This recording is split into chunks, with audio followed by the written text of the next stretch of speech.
Oh, let's go back to the toppest story in Nigeria, which is the cost of living. However, there are stories that perhaps there's reprieve coming the way of some residents in Kano State. Let's have our correspondent, Nanchin Vincent, now join us to tell us the update. Hi, Nanchin. Good afternoon. I hear the price of some grains are beginning to reduce. What's the situation? Yes, good afternoon, Ini. Kano State is also facing hardship like it is across the country. And just 2 days ago, prices of some goods have begun to reduce, like in the grain market. I'm right here at Singa Market. Singa Market is also one of the markets where you have all kinds of grains and commodities. And the reduction started like 2 days ago. A bag of rice that used to sell for 60,000 naira is now selling for 53,000 naira. A bag of millet used to go for 55,000 and is now selling for 49,000. We also have beans.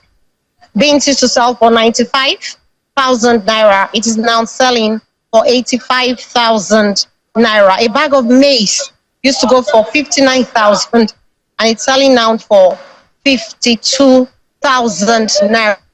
The Kano State Public Complaint and Anti-Corruption Commission last week had to seal some warehouses in Kano where they were hoarding food items like spaghetti, kegs of vegetable oil, beans, rice, and other food items. However, now in Kano, like I said, the food items have begun to reduce. Sugar, however, has remained on the increase. A bag of sugar now costs 78,000 naira. It was 75,000 just 2 days ago. The market is really getting confused as people come to the market. Some prices are declining, other prices are on the increase, like sugar, which is going for 78,000 naira. Those who are in the baking industry sector are also not happy about it. Like a loaf of bread that used to cost 1,200 naira, a very big loaf, a large loaf of bread, is now costing 1,600 naira. And so even for the common man, bread is no longer common. That's the situation in Kano. And it is just a few days to Ramadan. And we're here hoping that residents are hoping that the prices of every food item should decline, should reduce, so that people can have their Ramadan with ease. All right, that's the situation in Kano right now. Yeah, thank you, Nanchi. But what's driving this? Is it the release of the grain ordered by the federal government? Is it the Ramadan, or is it the effort of the state government?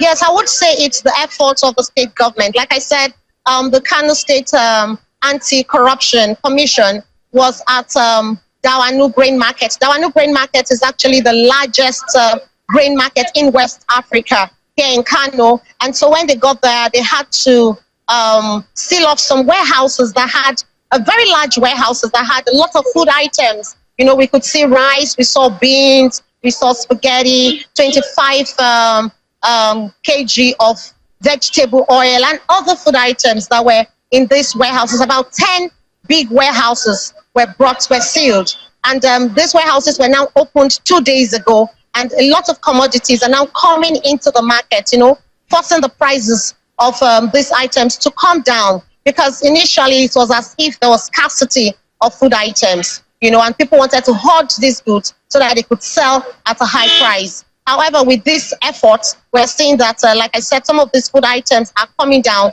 Beans is now going for 85,000 as against 95,000. Millet going for 55,000 as against 49,000, and so on and so forth. And so I think the Kano State government is trying to ensure that these food items come down, you know, with in sight of the Ramadan period in sight, ensuring that people go about the Ramadan with ease. So I would say it's the Kano State government, actually. So, but would you say this is sustainable Is the task force still going about, checking for foods that have been hoarded or kept somewhere?